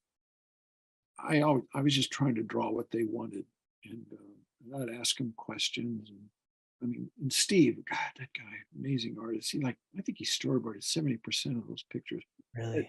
It's just so sad that they've never printed all his boards, because he was doing, like, for every one page of storyboards that other people would do, he'd do like 10. Really? And they're really beautiful. And I did very little boarding on it. I boarded one sequence in the first one, the subway fight. I did work on that. And I did the first take on bullet time. Really? But generally I was doing the concept stuff. And every once in a while, I think in the second one, because the scene on the freeway where he's got Fishburne has a samurai sword. I wanted to draw that, and they let me draw that, but I drew it. I did like cutting the car, like the wheels off car. Just crazy stuff that would have cost a fortune. So none of that made it in the movie. But we just did it, and I was just really concerned that I wouldn't disappoint him, because they'd been so nice to me, and I just wanted to do as good a job as I could. And it was really interesting, because I got to see a movie from beginning to end. I'd go out and watch them film, and I went on the press junkets, and I saw all the pros and cons of movies.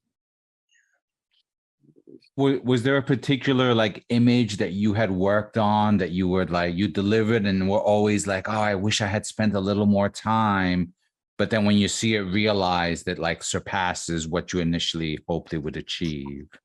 Yeah, I never thought they'd use anything that I did, to be quite honest, because I thought they'd hire me and they'd turn it over to a professional, and he would turn it into something.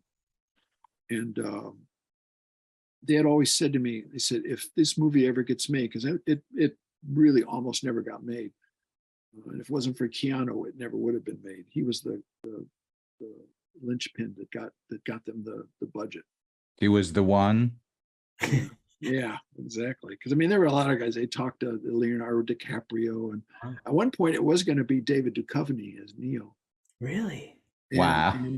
But they were going to make this X-Files movie, and it was going to go about the same time as the Matrix movie. And he said, "Well, I'm committed to but the talk was always, the thought at the time was that he was using the Matrix thing to force Fox to give him more money for the X-Files film." But Keanu was Johnny Depp couldn't wrap his head around the script, didn't understand it. Keanu did, and he wanted to do it, which is pretty astonishing, because he'd done that Johnny Mnemonic film, and that thing was a big disaster. That he would do another sort of a cyberpunk kind of a thing, but he, and then they, like I said, I never thought that they'd use any of my stuff. And they said, well, if this movie ever gets made, people will know what you did. And I remember going to the premiere, and I'm sitting there I'm on the same aisle with the Wachowskis. And the first thing that I drew, I saw it on the screen. And I was like, oh my God, they actually did what I drew. Wow. And I remember I kind of looked over at them, and they're already looking at me, and they're smiling. They're shaking. Like, yeah, see, told you. And wow, they actually did use that stuff that I did. Wow. It was very, I just felt so proud. It was an amazing experience. That's excellent. That's amazing. A lot of neat people. I mean, a lot of nice people in that picture. And it was a nice set because they were, like I say, they were very good to everybody. And everybody felt that they were contributing as opposed to, you know, just some. I mean, I've worked in other movies where it's just, you don't even talk to the director. You never get to see him. The production designer comes in, he takes your drawings and signs his name on them and gives them to the. Yeah. I never really cared about. I mean, they paid me money and I got to draw something neat. Is there a project that you'd want to, like, you know, jump on if you heard rumor of it? You know, George Miller, if he did George Miller, if he had him, and I talk because I'm friends with Choi Hark. I like to work with him because he's a he can really draw, that guy. He's drawn comics. He's a big comic book fan, and we talk back and forth. And, you know, so would he be your preferred director for a Shaolin Cowboy movie? Yeah, I like him. I mean, there's a lot, you know, there's just a lot of guys that, I mean, you know, it's just such a, you know, goofy thing. I don't think anybody would ever. Oh, I don't know. I think a line would quickly form of directors who'd wanna but take a stab at it. Yeah. I mean, you know, the funny thing is, and we talk about this, is I worried about drawing this comic, and I can ask you this about this whole thing of a cultural appropriation, because I'm worried about, you know, I'm this goofy white guy from Iowa that, I mean, I really don't know that much about martial arts except what I've, you know, some books I've read and and it worried me that is someone going to come out and say, how come you're drawing this? You shouldn't be doing this. But, you know, I've talked to people, my Asian friends, I don't know if I say it that way, but they all seem it's okay, but that worries me a bit. I just wondered you guys' take on that. I don't think there's anything wrong. I mean, you're asking somebody who's I have a Japanese last name, and I became a kung fu instructor. You know, so you know, and you know the dilemma between those two groups. Yeah. I think the biggest thing is that it's all about intent. You know, which place if it's somebody that's there to capitalize on a culture and just kind of appropriate it just for their own things, but if it's somebody that genuinely loves it and is passionate about it, which is so evident in your work. I mean, you are not going to put that amount of work and passion to something if it doesn't mean anything to you. Then you're doing it justice, you know. And your ethnicity is completely irrelevant to the whole situation, you know, because you're dedicating your life to this thing, you know. I mean, you know, I can only imagine the amount of work that you put in, and it's just, you know, there should be no reservations or qualms about the fact that you're doing it. I think you're uplifting everything by doing it, and you can just see you care about it. Yeah, I do. I mean, I love this stuff. I mean, it comes through in the work, right? Like, I think like the Shaolin Cowboy is like the comic creators comic, you know, it's like the people who really are into like the craft will look at it and want to see it, you know, and pour over it and look for that pterodactyl that's in the background, right? But then, you know, talking with you and to see that there's like the flying guillotine hat, you know, like the Billy Jack, like you're peppering your work with all of the signifiers that show that you've put the time in to know that stuff, right? And I mean, we know that kung fu means, right, hard work over a long period of time. So you've done it, and then you're showing it to the people who have eyes to see it, right? And there are people who are just gonna gloss over it, and then there are people who might like those folks who want to show up and test their kung fu in a kung fu school, right? They're gonna show up wanting a little bit of that to begin with. So those guys you have to ignore or you have to deal with, right? But in terms of like the work that you do, I mean, once a person looks past the initial, oh, this is too violent, and then they start seeing that there's the satire, and then they start seeing that there's all of those references, I mean, I think it just transcends. I think that's why has had the staying power. And that's why people who are into it, know it. Like instantly say, oh yeah, the Billy Jack reference or the Zautuichi reference, and so it's like it communicates the knowledge like in that underlayer. Well, I think one of the neatest things that I learned is, because I grew up thinking kung fu it means martial arts, it means fighting, and this one when I found out that it's just about skill, it's about if you're a singer, you're a great singer, that's great kung fu. Yeah. And if I'm not misunderstanding it, Mhm. which No, I you're- think is really, really beautiful. Like if you're a great cook, that's why you see these like kung fu and cooks. It's like, well, what do those two things have to do with each other? But kung fu plumber. I mean, any of it. I mean, it's like, yeah, it's in a dedication and to craft and trying to do something as best you can. You can have good kung fu at kung fu, if that's better pronunciation. Definitely. And it's all based on we're trapped in this vehicle, right? So whether you're drawing, whether you're doing martial arts, it's utilizing this and bringing those together. And like I can say, as somebody who wants to see more and more kung fu content all the time and all that, it's like the fact that you're dedicating so much time to bringing it with your amazing skill set is like, I'm happy because I feel like we need more people out there. Patrick and I talk about all the time, more people out there actually pushing that narrative, pushing that part of that culture. Because as a Sifu, it's really hard to get people excited about Kung Fu nowadays. They would rather do more modern martial arts or things like that. So the more people we have like you in our corner showing how amazing it is, the better. Can I ask you something? Because was it hard? The first time someone called you a shifu, how did that feel? I mean, was it kind of hard? Was it not just a silly question? Was it hard to accept or? I guess it's almost like, Sifu, the word is composed of teacher, father, right? Uh-huh. So it's kind of like once you have your flock, but so I don't know so much when somebody called me it, but I still remember the first time I went to a Kung Fu event with my students, right? I'm 45 now. I started being a Sifu when I was like in my early 20s. And we went to this event and I was used to being the follower, not the leader. Yeah. And we all got out of the car and we're going to go to this event and nobody's moving. And I'm waiting for somebody to walk ahead of me to get to the event. And all my students are standing behind me and they said, oh, I'm the leader now.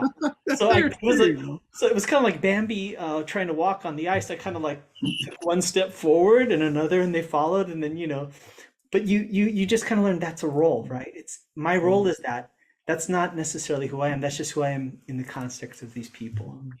So, yeah. But you, sir, are a Sifu. I mean, there's no doubt about that. No doubt about that. Well, just like what we were saying, right? You could have good kung fu in music or tea, and you have good comics fu. I mean, if we had a plaque, we'd be like putting it out right there, Definitely. Did you guys watch? Because I watch these things because I know you probably because they're so crazy to me. Or those the Chinese TV shows, the adaptations of the Louis Cha novels.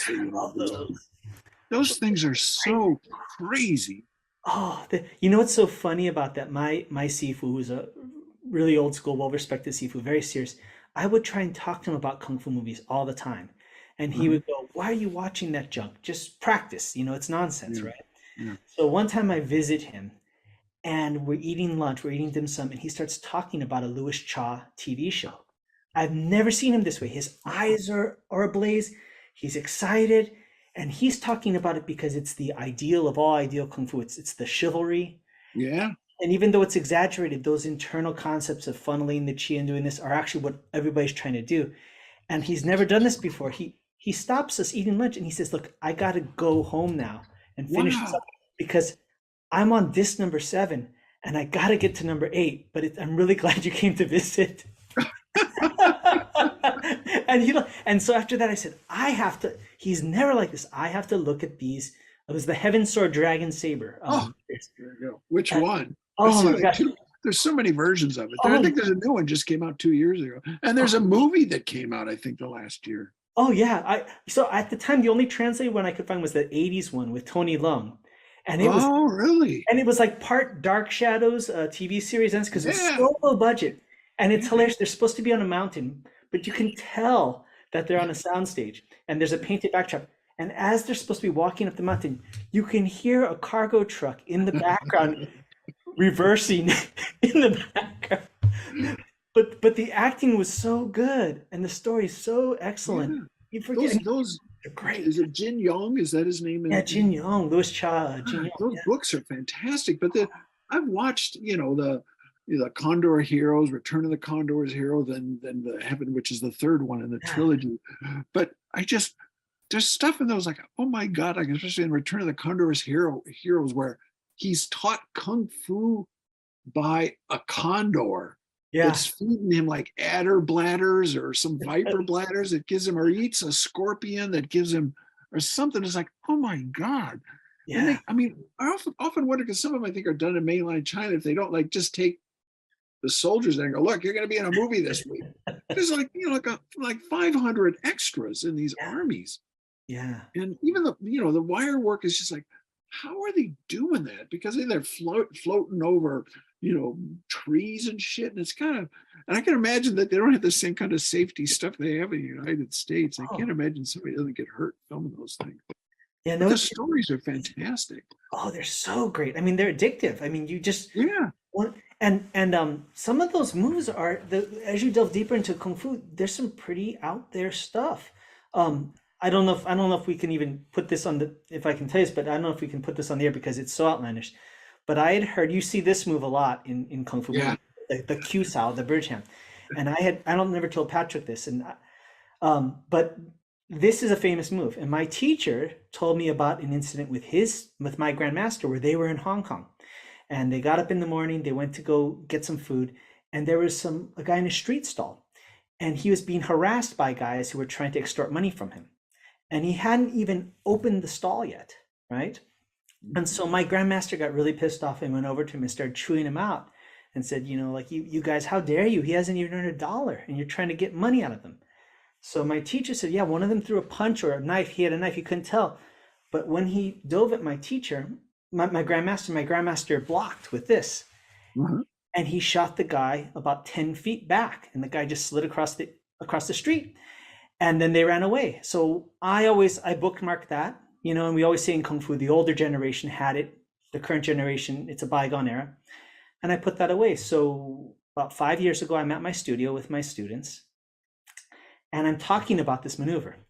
And I'm explaining how you can apply it very softly, like to move it, or you can do it hard. And they don't understand. There's only 5 of us in the studio. I tell one of my students, okay, punch me. I'm going to explain to you how you do it hard. And as he's punching and the punch is coming at me, I throw it up and I connect with him. And there's this noise. It sounds like a wet towel slapping on concrete. And I'm kind of confused because I've never heard that sound. I notice his eyes get really big. And then for some reason, his bangs start going forwards like this. And I said, what's going on? God. And then I realize he's starting to levitate. His feet are about this far off the ground. And he's going backwards in the air. And we have a glass window front, and he's going right towards the glass window. So as he's flying back there, I have the wherewithal that I reach up, I grab his wrist, and I yank him back down to the ground so he doesn't fly through it. Wow. All of us are completely weirded out. We can't believe what happened. None of us talk. I don't talk. My students don't talk. We just go back to doing our own thing. The next day, I finally work up the courage. I say, did what I think happened? And they go, yeah, Sifu. They said, so I asked him, I said, what did you feel? He said, I felt your arm connect. He goes, and then I felt the vibration, and it traveled through my arm into my chest. I felt my stance uproot, and I felt myself fly through the air.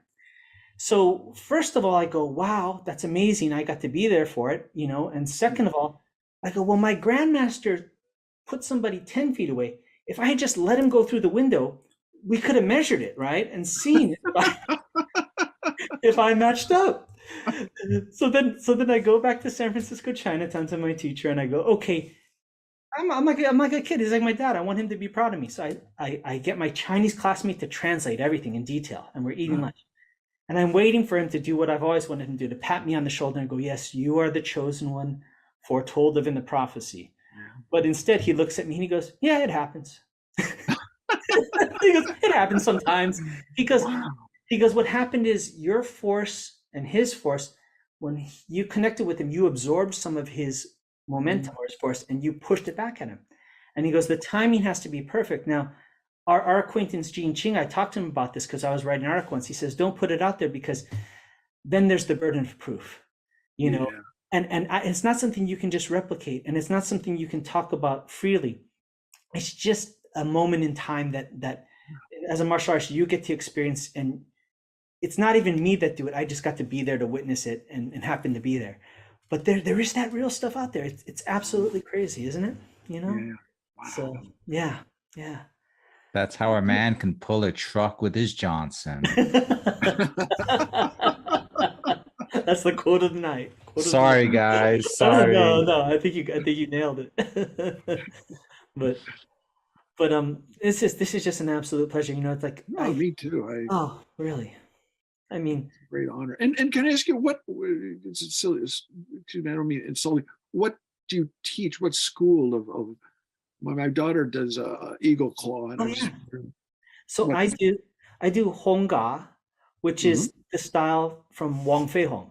So the reason I got into it was because of Jet Li movies, and I found out that the real Wong Fei Hong did this style, and I started learning it, and I thought I would be doing the no shadow kick like Jet Li. Yeah. And I found out that Jet Li does wushu, which is the acrobatic art, and the style I do is all about being low to the ground and throwing punches, and not nearly as flashy as Jet Li, but it's Wong Fei Hong style.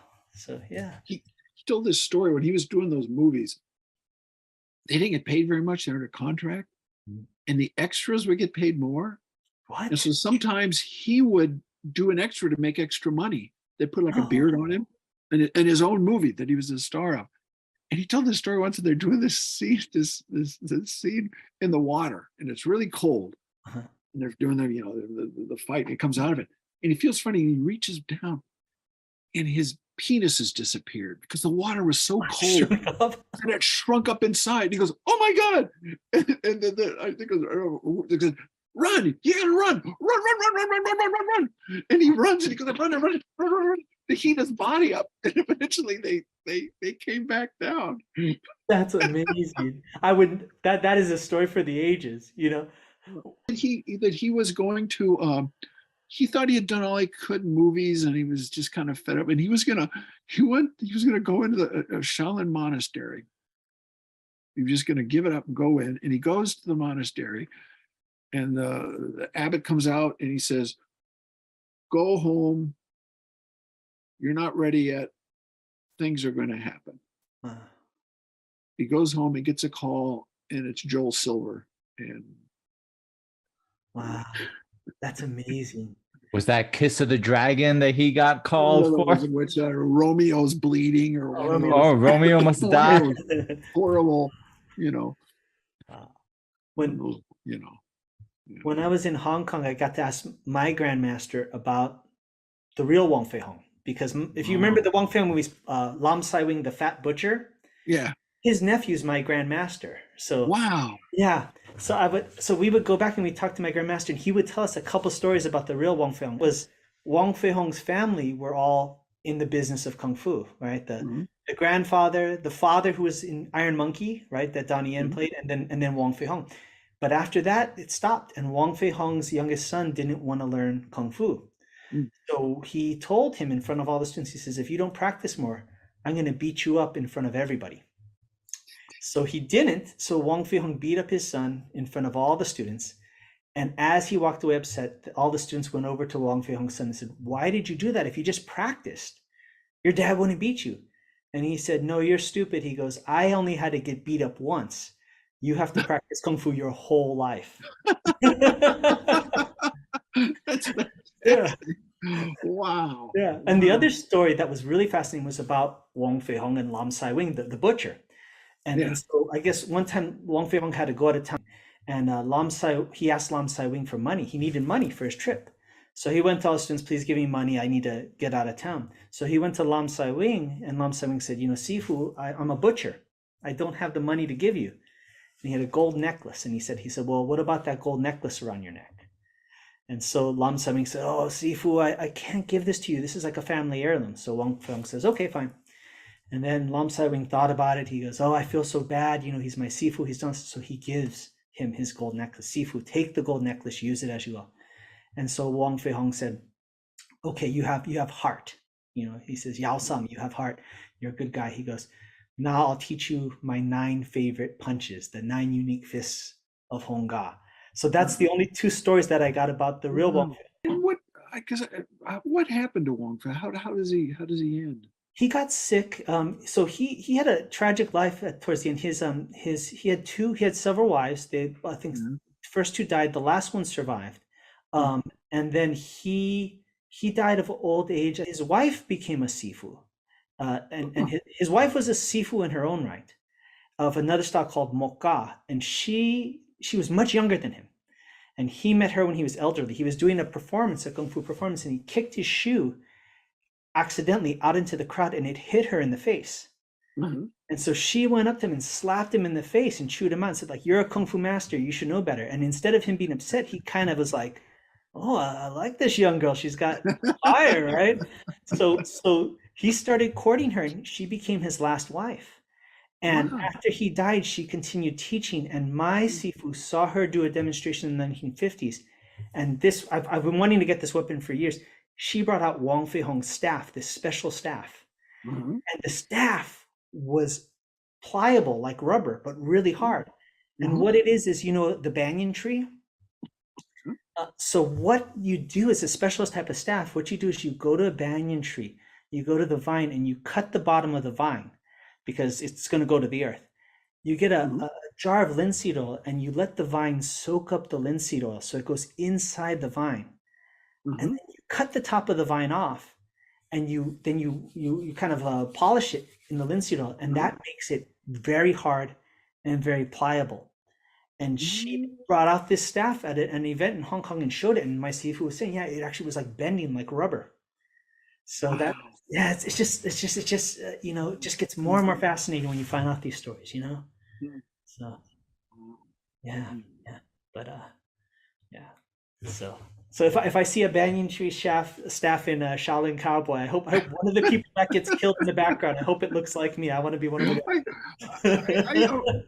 It's all because I did this thing with this chainsaw, and it's on the staff with each end of the chainsaw, double tiger chainsaw. Like, what's the goofiest thing I could think of, and that was one of them. But it was hard to run because it's so long that I kept thinking, well, everything I do, everything in CinemaScope, because I have room for him to be able to spin that thing around. But those I was thinking that in terms of drawings, like, well, the nunchucks are easier because you don't need as much, in my head, as much space to draw them. But if I worked that out, I could figure it out, because it just. But I don't know. Like swords and stuff seem so much easier than. But the staff is so beautiful. Yeah, it's called in Kung Fu they say it's the first and the last weapon is the staff. It's the lowest level weapon you learn is the staff, and then there's usually a higher end version at the end, which is more complex. I have and I've never watched it because it's all in Chinese, but it's Wu Ping did one of those TV shows, and it's a Wang Fei Hung show. Oh wow! And I don't think it's ever been translated, because he did that in between. He had finished The Matrix, and he went and he did that show. Wow. And I think it's with Vincent Zhao, who played him in like a couple movies before Jet Li came back, 1 or 2. And 4, I think he was in like 4 and 5. I think. Yeah.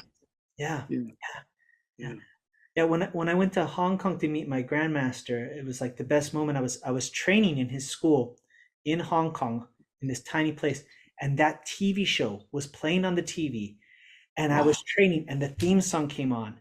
And it's like a tear falls from the eye. It's like, oh, this is the dream. Exactly why I wanted to have this conversation together, because I knew we could go deeper than the typical, what have you got in store for issue 6, right? We wanted to get into the deep stuff. Yeah. But seriously, I've been a fan of your work for, I used to work in comic books as a teenager, and I've been a fan of your work forever. And so it is like it's just an absolute treat. When Patrick said he was going to help coordinate this, it was like it's a dream come true. Yeah, because Patrick, you had written me, but I don't work with David Hyde. I didn't ask because and I thought, well, I don't know, because we had talked already. I didn't know what we were going to talk about, but then when the person from Clara from Dark Horse explained, oh yeah, that'd be fun. I really wanted to meet you. And Thank you. Yeah. Well, it was also right around the time that you were doing some traveling, right? There was a few French festivals. I went to Japan for a few weeks, and yeah. So I mean, I was reaching out to you, as a buddy, but then I was also like, this is kind of a good enough thing that let me try and make it happen through channels. You got another book coming out? You're working on another one? Me personally, I have volume 2 in the works right now. Cool. It's going to be 100 pages rather than the 69. Wow. So I'm going for it. And Curtis also Curtis also has a comic. Yeah. Oh, really? Yeah, actually I have it here. He sent me an ARC too. Look at that. Boom. Yeah, it's my advance code. Good job, Patrick. Yeah, so where can I find it? I can mail you an advance copy if you're ever so inclined. I'd be happy. I'd love to have one. Yeah, that would be an absolute privilege. Yeah, it's all the kung fu stuff that I know and techniques and all that kind of stuff, and I enjoy it. Now, we've been doing a full court press to really let people know that there's kung fu and comics is more than just the fight scene, right? Even though the fight scenes are awesome. So that's why my comic is kind of aimed for younger readers to get those white belts to start understanding, the whys behind it. And then Curtis is just tackling it for here's the comic, here's the action, but then here's the legit kung fu behind it that he's allowed to tell, because the stuff he's not allowed to tell. Well, your daughter's making a name for herself in the arts too. She's kind of she works out on we moved here to be closer to her, and then she got a job at the studio that does you ever seen Futurama? Yeah, love it. Repeat. I have a Bender head right up there on my bookshelf. She does character design on that show. They're bringing it back. She's been working on it. She worked on this other Matt Groening thing called Disenchantment. Yes. Lots. The Miss, I tell you, Geof, the Miss is going to be thrilled at news of more Futurama. So thanks for that. Yeah. That's great. I think it's going to be on Netflix is what it's going to be. Oh, cool. Yeah, so she's But I would go to tournaments with her. It was really interesting because most of the tournaments that they would have, everyone was, except for the kids from Brazil. It was like a football game. They'd be blowing whistles and music and this and that. I go, wait a minute, this is going to be a little more. It's going to show a little more respect, but it was a different thing. But they were it was a whole different vibe with them. They're really good. They're really very good. But it was more like an American football game to them. I'm a little, maybe I'm just corny, but I think a little more. Well, I mean, tournaments in the US aspire to have that level of energy, Definitely. But yeah, I've seen Brazilian competitors, and it's like a soccer game. I mean, they are so passionate and loud. Yeah. And sometimes they're shouting Portuguese while the person's in the middle of the film. Yeah, it threw me off the first time, but I actually appreciate. They're just so passionate. You kind of exactly. It was I was shocked by it at first too, because everything was always just so respectful and. Yeah. I remember at Hanna-Barbera, there was this guy that had studied martial arts in the Philippines. He was a really goofy character, and I was really interested in martial arts, and so I'd say, "Yeah, you learned this and you learned this," and supposedly he learned it from some tribe in the Philippines and this and that. And he's going.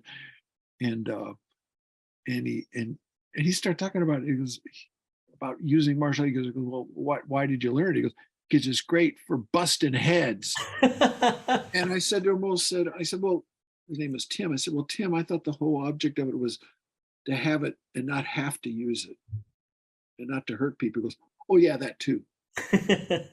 He said, okay. So he goes, oh, so I said one time, I said, so show me what would you know how to defend yourself against someone with a sword? Goes, oh yeah. I said, really? Yeah. He goes, pick up that stick. I pick up the stick. He goes, now you just try and hit me with that stick and you'll see what happens. I go, so I swing the stick at him, and I just miss hitting him in the eye with this stick. Oh my gosh. And he's like, Sean, I felt so bad. Oh my God. He goes, I wasn't ready. I said, well, you told me to hit you with the stick. And so I did it. But, I was like, well, I guess maybe you couldn't do much against the sword after all. He was quite an odd character. You're probably the last guy that probably shouldn't know any martial arts because he would get into fights and hurt people. He was pretty crazy. But that's funny. Mobius did that once. He got stopped by the cops. He got stopped by some guys. And he just started doing these like poses that they didn't see in a kung fu movie, and it scared the people off. They thought he knew what he was doing. I heard he did Tai Chi. I heard that he did Tai Chi for a while. A little bit, yeah. Wow. He was quite a character. I saw a drawing of somebody doing Tai Chi that he did just once, and when I was in Paris, I got some obscure art book of his. And it was beautiful to see a Tai Chi. I mean, it was just like, oh, yeah. But that's amazing stuff. But well, I should kept you guys up too late. Yeah. This was just an absolute pleasure. Thank you so much. Me too. Thank you so much for taking the time and the interest and your very kind words. And hope we can stay in contact. Definitely. I'll let since Patrick's in contact with you, when and if you'd like, I'd be happy to send this to you. And I'll give. I don't know. Do you have my address, Patrick? I do have. If it hasn't changed, if I can get his information, I can just send it to him directly. If you send me your email or whatever. Yeah, I'll put us all together in one email, and Geof, I have to thank you profusely for just taking the time out. And just being a part of it. It takes so long to respond things. I always think, I gotta write a nice letter. I'll finish this and I'll do it. And then it's the next day. Well, I'll finish this and then. No, I mean, you're doing such good work. So that's the part that's like, keeps us all motivated, Definitely. Well, we'll definitely be in touch, and we look forward to what comes next. Thank you so much, Shifu. Yeah, thank you, Geof. Take care. Have a good one. Have a great day, Geof. We'll be in touch. Too. Get some good sleep tonight. Oh yeah, definitely. Yeah. Bye. We've got an early call. Bye. Take care. See ya. Okay, that was amazing, wasn't it, Patrick? Can you imagine how much fun it would be to hang out at a cafe in Europe? Oh my gosh, totally. Just drinking espressos and talking anything really with him. Totally. And so humble. I mean, so humble, so generous, so nice. I'll be honest, I was a little intimidated, but he just completely made me feel right at home, and just what a giving person, what a talented artist and amazing person. So thank you so much to him. Thank you to Dark Horse Comics for helping us secure this. Special shout out to the team at Dark Horse who really helped bridge that gap and bring us all together. So thank you so much. So definitely. So that kind of winds the show down. Just quick updates. Shadow Ghost and Tiger's Tail still on Kickstarter for a few more days. We're in that final stretch. So please do consider making a pledge and checking us out. You can just go do a search for the word Shadow Ghost on Kickstarter. You'll find my campaign. Feel free to make a pledge. Feel free to share both if you can. That would be great. But we really appreciate your support. And Patrick, if you want to just kind of give people a little information about where they can find Tiger's Tail and how you're going to wind down the campaign. Definitely. So Tiger's Tail concludes its campaign Tuesday, February 21st. I had to check that. Can you believe it? Tuesday, February 21st. Yes. 9 p.m. So please check us out. And without further ado, I think we'll go ahead and call it a night. And we'll finish with our end credits. Does that sound good to you, Patrick? That sounds perfect. Thanks again to everyone who's been a part of this crazy journey. We hope you've enjoyed what we've been putting out there. And we hope you come back for more. Definitely. We'll see you folks soon. Thank you.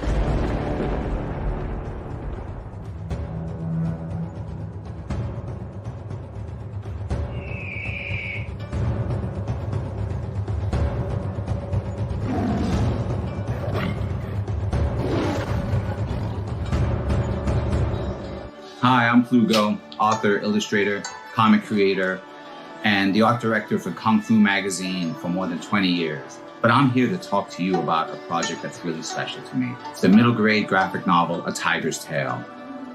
Imagine the story of tigers and dragons and martial artists and monsters. So when I launched the campaign for A Tiger's Tale Volume 1, I did not know what to expect, but it succeeded thanks to a group of passionate backers. It was also awarded the Make More Comics art grant that year and was later featured as part of an art gallery exhibit.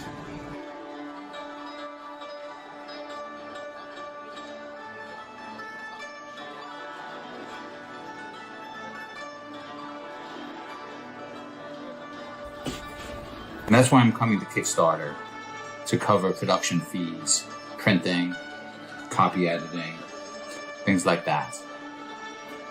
Books completed, with the exception of a few pages I've set aside for color over the course of the campaign. This turned out to be a popular feature of Volume 1's campaign, so I thought I'd bring it back for Volume 2.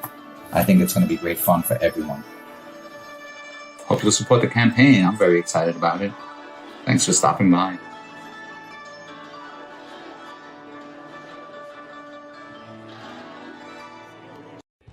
As a kid, I loved Kung Fu movies. So I went to Chinatown, trained with a wise teacher, and became a Kung Fu master.